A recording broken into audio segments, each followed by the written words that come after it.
प्यारे विद्यार्थियों, कल के अध्याय में हमने अहस्तक्षेपवादी राज्य की अवधारणा का विकास, अहस्तक्षेपवादी राज्य की विचारधारा का अर्थ, अहस्तक्षेपवादी राज्य की मान्यताएं आदि के बारे में अध्ययन किया। आज के अध्याय में अहस्तक्षेपवादी राज्य की प्रमुख विशेषताएं, अहस्तक्षेपवादी राज्य के पक्ष में तर्क, विपक्ष में तर्क आदि के बारे में अध्ययन करेंगे।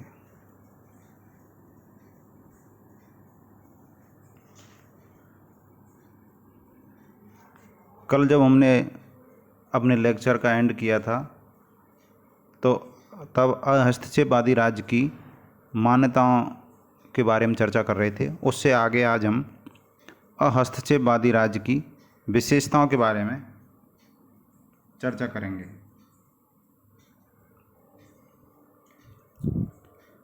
अहस्तक्षेपवादी राज्य की प्रमुख विशेषताएं निम्न है, जिनमें पहली है मानव जीवन में हस्तक्षेप का विरोध। अहस्तक्षेपवादी राज्य की विचारधारा के समर्थक व्यक्ति को स्वयं के हितों का सबसे बड़ा संरक्षक मानते हैं। जे.एस. मिल का मानना है कि व्यक्ति अपने मस्तिष्क और स्वयं पर संप्रभु है, अर्थात वह अपने शरीर का और अपने दिमाग का स्वयं मालिक है। उसे अपने बारे में निर्णय लेने की पूर्ण स्वतंत्रता होनी चाहिए। इस विचारधारा के समर्थक राज्य को अविश्वास और आशंका की दृष्टि से इसलिए देखते हैं कि जैसे ही राज्य या सरकार मानव जीवन में हस्तक्षेप प्रारंभ करते हैं, वैसे ही व्यक्ति की योग्यताओं का ह्रास हो जाता है। व्यक्ति के कार्य करने की प्रवृत्ति, स्वावलंबन और स्वतंत्र निर्णय लेने की क्षमता घटने लगती है। उसकी उत्तरदायित्व की भावना निर्बल हो जाती है। वह आलसी और पंगु बनने लगता है। व्यक्ति की स्वतंत्र क्रियाविधि में राज्य का हस्तक्षेप उसकी अंतःप्रेरणा और आत्मनिर्भरता को नष्ट करता है। अतः अहस्तक्षेपवादी विचारक मानते हैं कि राज्य व सरकार को मानव जीवन में हस्तक्षेप नहीं करना चाहिए। अगला बिंदु है व्यक्तिगत स्वतंत्रता पर बल। अहस्तक्षेपवादी राज्य की अवधारणा व्यक्तिगत स्वतंत्रता को सर्वोच्च ध्येय मानती है। ध्येय यानी लक्ष्य मानती है। राज्य को व्यक्ति के सुरक्षात्मक कार्यों के अलावा, यानी व्यक्ति की सुरक्षा के अलावा अन्य सब गतिविधियां स्वयं करने के लिए स्वतंत्र छोड़ देना चाहिए। जैसा वो करना चाहता है उसे करने देना चाहिए, क्योंकि व्यक्ति अपना अच्छा या बुरा स्वयं सोच सकता है। स्वतंत्र प्रतियोगिता व्यक्ति की उच्चतम संभावनाओं को विकसित करती है। उसके व्यक्तित्व की प्रेरक शक्तियों को तीव्र और सशक्त बनाती है और उसकी आत्मनिर्भरता की भावना में वृद्धि करती है। इस सिद्धांत के समर्थक यह भी मानते हैं कि प्रत्येक व्यक्ति अपने निजी हित को सर्वाधिक महत्वपूर्ण समझता है, इसलिए न्यायिक दृष्टि से उसे अकेले रहने का स्वाभाविक अधिकार दिया जाना चाहिए। यदि राज्य व्यक्तियों को उनकी स्वयं की मनोवृत्तियों और विवेकानुसार कार्य करने से वंचित करता है, तो इससे मनुष्य के स्वाभाविक गुणों का विकास अवरुद्ध हो जाता है। अतः इस सिद्धांत के समर्थक व्यक्ति के अधिकतम विकास के हित में व्यक्ति को स्वतंत्र छोड़ देने के पक्षधर हैं। अगला बिंदु है राज्य एक आवश्यक बुराई। अहस्तक्षेपवादी विचारकों के अनुसार राज्य का अस्तित्व इसलिए है कि राज्य में अपराध होते हैं, इसलिए राज्य को अपराध रोकने तक ही सीमित होना चाहिए। ये विचारक राज्य को एक आवश्यक बुराई मानते हैं, ऐसी बुराई जिससे बचा नहीं जा सकता। आवश्यक इसलिए कि कुछ सुरक्षात्मक कार्य ऐसे हैं जिन्हें व्यक्ति अकेला संपन्न नहीं कर सकता, और बुराई इसलिए कि उनकी राय में राज्य व्यक्तिगत स्वतंत्रता का अपहरण करता है। व्यक्तिवादियों के अनुसार राज्य मानव कुप्रवृत्तियों को प्रतिबंधित करने का एक साधन मात्र है, और इस साधन द्वारा इस प्रकार के कार्य किए जाने चाहिए कि कालांतर में राज्य की सत्ता स्वतः अनुपयोगी हो जाए। इसलिए इसके सभी समर्थक इसे केवल सुरक्षात्मक या निषेधात्मक कार्य करने की अनुमति प्रदान करते हैं। इसके अनुसार राज्य को एक पुलिस राज्य जैसा दर्जा दे दिया गया है।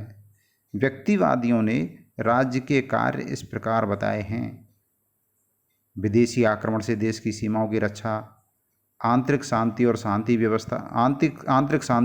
और व्यवस्था बनाए रखना, व्यक्तियों को परस्पर एक दूसरे के विरुद्ध संरक्षण देकर उनके जान माल की रक्षा करना। गिलक्रिस्ट ने इन 3 प्रमुख और अनिवार्य कार्यों के अलावा संविधान के निर्वाह की व्यवस्था और असहाय तथा अपाहिज व्यक्तियों की रक्षा के 2 कार्य और बताए हैं। कौन कौन से? संविधान के निर्वाह की व्यवस्था और असहाय और अपाहिज व्यक्तियों की रक्षा करना। हर्बर्ट स्पेंसर ने व्यक्ति की बाह्य और आंतरिक शत्रुओं से रक्षा के अलावा व्यक्तियों के मध्य विधिवत संपादित संविदाओं का पालन करने का कार्य भी बताया। कुल मिलाकर यह कहा जा सकता है कि अहस्तक्षेपवादी विचारधारा के समर्थक राज्य से कम कार्य संपन्न करवाना चाहते हैं। इस प्रकार अहस्तक्षेपवादी विचारक राज्य के प्रति नकारात्मक दृष्टिकोण प्रस्तुत करते हैं, जिससे वे राज्य से अधिक कार्यों की अपेक्षा नहीं करते। अगली विशेषता है व्यक्ति और राज्य के कार्यों का विभाजन। अहस्तक्षेपवादी विचारक व्यक्ति के कार्यों को 2 भागों में बांटते हैं। एक वे कार्य जिनका प्रभाव व्यक्ति तक सीमित है और दूसरे वे कार्य जिनका प्रभाव समाज के अन्य सदस्यों पर पड़ता है।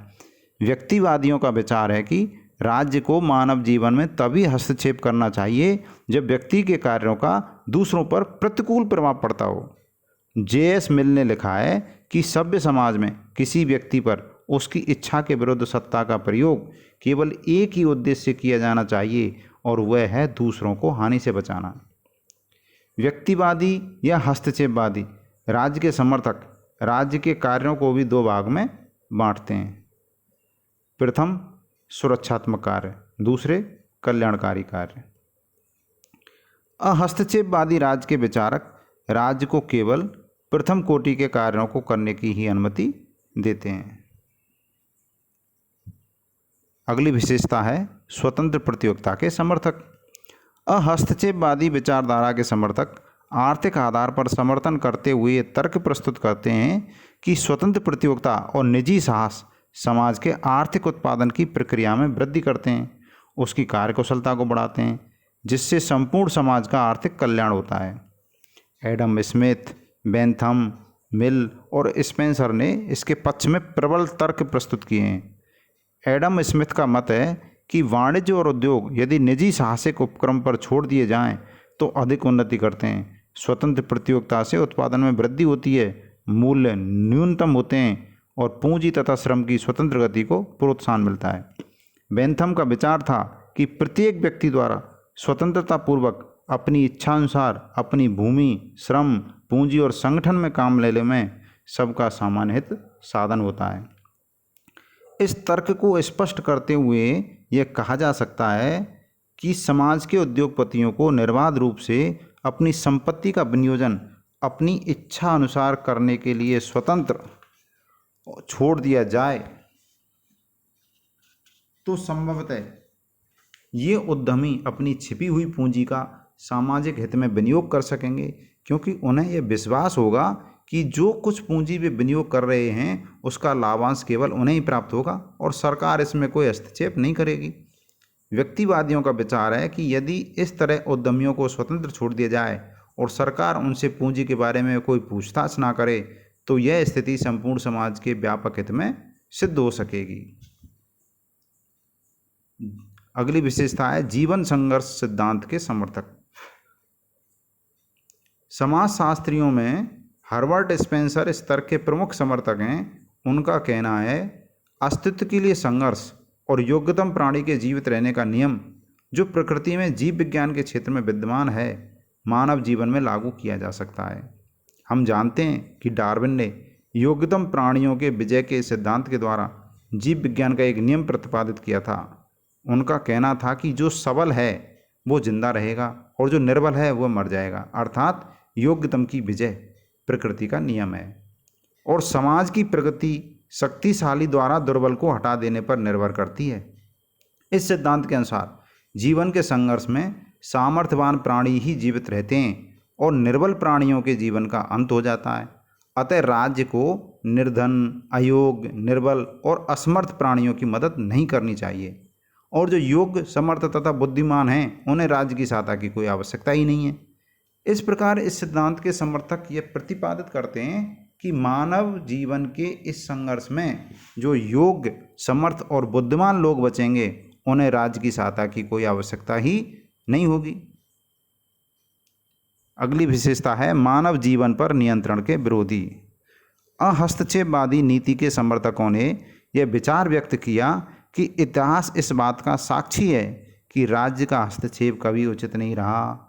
जब जब राज्य ने किसी समुदाय के सामाजिक या आर्थिक कार्यों को अथवा स्वतः विकास को नियंत्रित करने की चेष्टा की है, वह अपने इस प्रयास में असफल रहा है।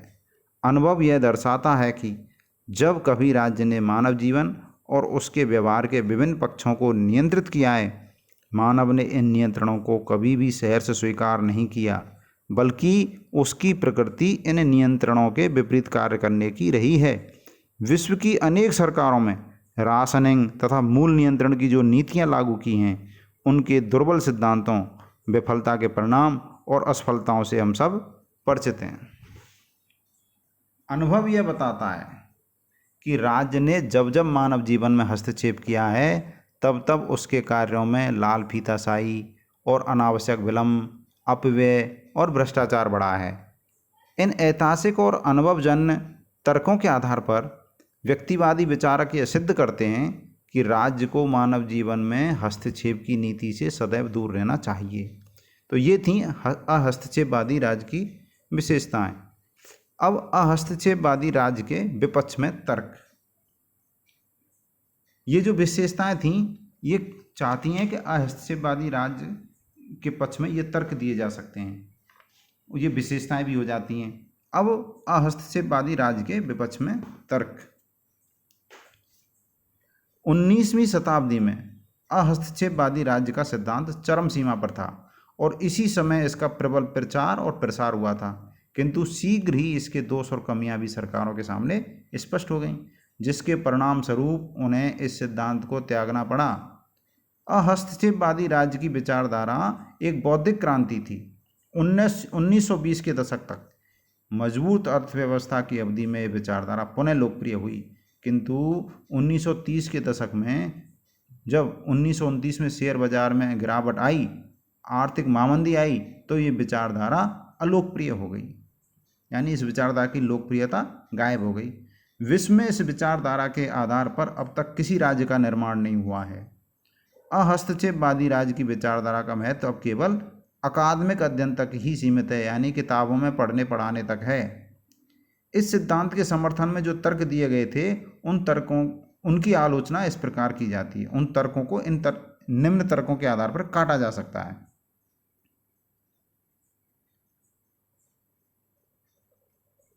पहला, राज्य एक आवश्यक बुराई नहीं है। व्यक्तिवादी सिद्धांत की यह धारणा कि राज्य एक आवश्यक बुराई है, नितांत गलत सिद्ध हुई है। 20वीं शताब्दी तथा 21वीं शताब्दी के प्रारंभ काल में लोक कल्याणकारी राज्य की विचारधारा के उदय के कारण कोई भी व्यक्ति राज्य की बुराई स्वीकार करने के लिए तैयार नहीं है। आज का राज्य केवल सुरक्षा और शांति तथा व्यवस्था स्थापित नहीं करता, बल्कि नागरिकों के कल्याण और उनके विकास के लिए अनेक योजनाएं बनाता है तथा उन्हें क्रियान्वित भी करता है। अरस्तु का यह विचार सही है कि राज्य की उत्पत्ति मानव जीवन की आवश्यकताओं से हुई है और कल्याणकारी जीवन के लिए उसका अस्तित्व निरंतर बना हुआ है। यानी उत्पत्ति का कारण था मानव की आवश्यकताएं, और अब भी राज्य बना हुआ है, तो इसका कारण क्या है? कल्याणकारी जीवन के लिए वो लगातार काम कर रहा है। व्यक्तिवादियों की ये भूल है कि मनुष्य को अपने आचरण में स्वतंत्र छोड़ देने से सभ्यता परिपोषित होती है।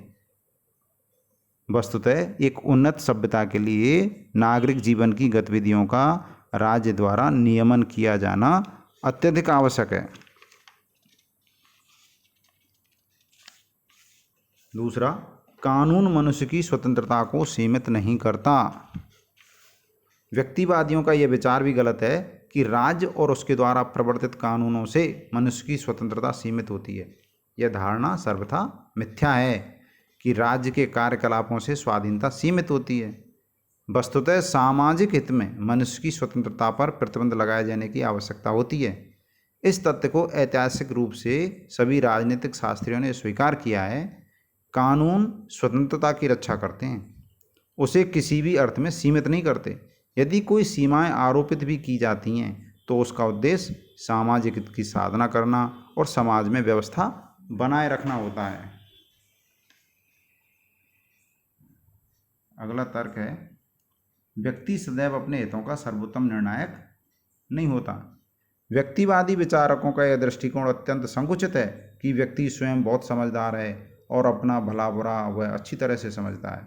व्यक्तिवादियों का यह दृष्टिकोण व्यक्ति की सूझबूझ में आवश्यकता से अधिक विश्वास करता है। गार्नर का विचार है कि प्रत्येक देश में ऐसे व्यक्ति हैं जो दूसरों को दूर करने का विचार नहीं कर सकते। इसे दोबारा सुने। गार्नर का विचार है कि प्रत्येक देश में ऐसे व्यक्ति हैं जो खतरों को दूर करने का विचार नहीं कर सकते, जिनके बारे में वे अनभिज्ञ हैं। कभी कभी राज्य मनुष्य की मनोवैज्ञानिक, नैतिक और यहाँ तक कि शारीरिक आवश्यकताओं का स्वयं व्यक्ति की अपेक्षा बेहतर निर्णय करते हैं। इस तरह उपयुक्त तथ्यात्मक विवरण से यह निष्कर्ष निकाला जा सकता है कि व्यक्तिवादियों ने मनुष्य की कोरी स्वतंत्रता पर अत्यधिक बल दिया है, बिना यह जाने कि उसकी स्वतंत्रता का कोई सामाजिक संदर्भ भी होता है। अगला तर्क, योग्यतम की विजय का सिद्धांत नितांत अव्यावहारिक है। इस सिद्धांत के प्रबल समर्थक हर्बर्ट स्पेंसर द्वारा योग्यतम की विजय का जो तर्क दिया गया है वह नितांत भ्रामक है और अमानवीय है। वस्तुतः ये पशु जगत का सिद्धांत मानव जगत पर लागू करना अमानवीय और अनर्थकारी है। इस सिद्धांत को स्वीकार करने का परिणाम हिंसक व्यक्तियों की विजय को स्वीकार करना होगा। केवल जीवन संघर्ष में सफलता प्राप्त कर लेना ही योग्यता की कसौटी नहीं हो सकती। हक्सले ने ठीक ही कहा है कि राज्य एक मानवीय संस्था है और इसके अंतर्गत पाशविक शक्ति से संबंधित कानूनों का पालन नहीं किया जाना चाहिए। हमारा उद्देश्य योग्यतम व्यक्तियों को जीवित रखने की अपेक्षा सभी व्यक्तियों को योग्य बनाना होना चाहिए। अगला तर्क, राज्य की असफलता का तर्क असत्य है। व्यक्तिवादियों की यह धारणा गलत है कि अतीत के अनुभवों के आधार पर राज्य संस्थाएं असफल सिद्ध हुई हैं। इतिहास इस बात का साक्षी है कि जब से राज्य नामक संस्था का प्रादुर्भाव हुआ है, राज्य ने सदैव मानव कल्याण के क्षेत्र में अनगिनत सफलताएं अर्जित की हैं। आज मानव जीवन के विभिन्न क्षेत्रों में जो भी सफलताओं के कीर्तिमान हमें दिखाई देते हैं, वे सब राज्य के संरक्षण, सहायता और प्रोत्साहन के बिना संभव नहीं हो सकते थे। हक्सले ने ठीक ही कहा है कि राज्य शीशे के मकान में रहता है, जिससे हम उसके समस्त कार्यों और असफलताओं को प्रत्यक्ष रूप से देखने में सफल हो जाते हैं, किंतु निजी साहस अपारदर्शी ईंटों की चारदीवारी में रखा जाता है, जहां हम भली प्रकार उसके कार्य को नहीं देख पाते। साम्यवादी देशों की दार्शनिक मान्यता यह है कि वे एक राज्य विहीन और वर्ग विहीन समाज की रचना करना चाहते हैं, किंतु अनुभव यह दर्शाता है कि राज्य इन देशों में भी निरंतर सशक्त होता जा रहा है। यदि राज्य की असफलता का तर्क सत्य होता तो इन देशों में राज्य अब तक समाप्त हो जाना चाहिए था, जबकि ऐसा हो नहीं पाया। अगला तर्क, आर्थिक स्वतंत्रता शोषण की व्यवस्था को प्रोत्साहित करती है। व्यक्तिवादियों का यह तर्क कि आर्थिक गतिविधियों के क्षेत्र में राज्य को हस्तक्षेप नहीं करना चाहिए, व्यावसायिक और आर्थिक क्षेत्र में मानव के शोषण की प्रक्रिया को जन्म देता है। इस नीति को अपनाने का परिणाम यह हुआ कि पूंजी केवल कुछ ही व्यक्तियों के हाथों में केंद्रित हो गई और इन पूंजीपतियों ने असंख्य निर्बल श्रमिकों का शोषण किया है। अनियंत्रित औद्योगिकरण के परिणाम स्वरूप जो शोषण जनित बुराइयां अर्थव्यवस्था में उत्पन्न हुई हैं, उन्हें दूर करने के लिए राज्य को व्यवहार के इस क्षेत्र में हस्तक्षेप के लिए आगे आना पड़ा है। समाजवाद की विचारधारा इसी हस्तक्षेप का परिणाम मानी जा सकती है। गिलक्रिस्ट ने ठीक ही कहा है कि व्यक्तिवाद के विरुद्ध सबसे बड़ा तर्क यह है कि इस नीति को अपनाने का राजनीतिक, सामाजिक और औद्योगिक जीवन पर बहुत बुरा प्रभाव पड़ा है। यह स्पष्ट हो गया है कि प्रतियोगिता के आधार पर अर्थव्यवस्था ने समाज का हित नहीं बल्कि अहित किया है। यह विचार लोकतंत्र का भी विरोधी है। इन तर्कों के आधार पर यह कहा जा सकता है कि अहस्तक्षेपवादी राज्य का सिद्धांत आज मृतप्राय हो चुका है। इसका प्रभाव वस्तुतः 19वीं शताब्दी के उत्तरार्ध से क्षीण होता चला गया था। 20वीं शताब्दी के आरंभ होते होते तो यह एकदम ही प्रभावहीन हो गया है। 20वीं शताब्दी के आरंभ में ही यह अनुभव कर लिया गया था कि राज्यों के कार्यों को इतना अधिक सीमित कर देना ना तो व्यावहारिक है और ना ही बुद्धिसंगत। आज का समय समाजवादी राज्य और उसी के विकसित स्वरूप लोक कल्याणकारी राज्य का युग है। अहस्तक्षेपवादी राज्य में लोक प्रशासन। यहाँ इस प्रश्न पर भी विचार करना प्रासंगिक है कि अहस्तक्षेपवादी राज्य में लोक प्रशासन कैसा होता है। जैसा कि उपर्युक्त विवरण से देख चुके हैं कि अहस्तक्षेपवादी राज्य केवल सुरक्षात्मक कार्यों को करने तक सीमित है। यह राज्य मानव जीवन के विभिन्न क्षेत्रों में कोई कल्याणकारी कार्य संपन्न नहीं करता। इसका कार्य क्षेत्र केवल अपराधों के विरुद्ध कार्रवाई करने, विदेशी आक्रमण से रक्षा करने और आंतरिक शांति तथा व्यवस्था बनाए रखने तक सीमित है। राज्यों के कार्य की यह सीमित सूची इस बात का प्रतीक है कि ऐसे राज्य में लोक प्रशासन के कार्यों की सूची भी निश्चित ही सीमित होगी। आज हम जिस लोक कल्याणकारी राज्य के स्वरूप को देखते हैं, अहस्तक्षेपवादी राज्य उससे सर्वथा भिन्न है। अहस्तक्षेपवादी राज्य का प्रशासन केवल सेना और पुलिस का प्रशासन मात्र प्रतीत होता है।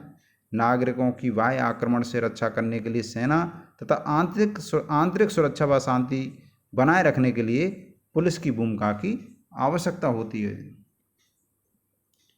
अहस्तक्षेपवादी राज्य की अवधारणा एवं भूमिका के अध्ययन से यह स्पष्ट होता है कि ऐसे राज्य के लोक प्रशासन की निम्न विशेषताएं रही होंगी। 1. लोक प्रशासन के सीमित कार्य एवं उसके छोटे संगठन। 2. सीमित संख्या में विभाग जैसे प्रतिरक्षा विभाग, वैदेशिक संबंध, गृह, वित्त, न्याय आदि विभाग। 3. प्रशासनिक संरचना और प्रक्रियाओं में सरलता। 4. प्रशासनिक विशेषीकरण और व्यवस्थित कार्य प्रणाली का अभाव। 5. जटिल सचिवालय व्यवस्था और उसकी कार्यप्रणाली का अभाव। 6. समन्वय, प्रत्यायोजन, शक्ति पृथक्करण की समस्या का अभाव। 7. सीमित कानून। और 8.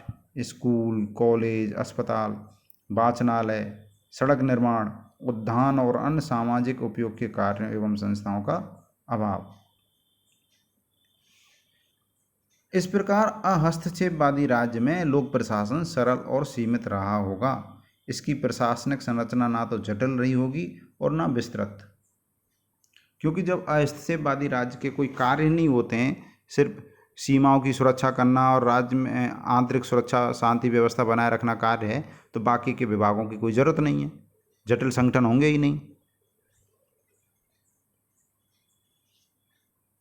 क्या वर्तमान विश्व में ऐसा कोई राज्य है? अनेक बार यह जिज्ञासा व्यक्त की जाती है, क्या वर्तमान विश्व में ऐसा कोई राज्य है? इस प्रश्न का यही उत्तर दिया जा सकता है कि 21वीं शताब्दी में विश्व के किसी भी भाग में ऐसा कोई राज्य हमें दिखाई नहीं देता। इसका कारण भी स्पष्ट है। 20वीं शताब्दी और अब 21वीं शताब्दी में लोक कल्याणकारी राज्य की अवधारणा की शताब्दी मानी जाती है। यानी 20वीं सदी और 21वीं सदी लोक कल्याणकारी राज्य की सदी हैं। वे दिन अब नहीं रहे जब राज्य के बारे में विचार व्यक्त किया जाता था कि राज्य को मानव जीवन में कम से कम हस्तक्षेप करना चाहिए। वस्तुतः आज राज्य के कार्यों के संबंध में राजनीतिक शास्त्रियों ने बहुजन हिताय, बहुजन सुखाय का संकल्प स्वीकार किया है। आज राज्य अधिकतम लोगों के अधिकतम कल्याण की भावना से प्रेरित होकर कार्यशील है। अतः वर्तमान विश्व में इस प्रकार के किसी राज्य की खोज या कल्पना पूर्णतः अप्रासंगिक है। तो अहस्तक्षेपवादी राज्य के बारे में आज का टॉपिक हमारा यहीं पूरा होता है।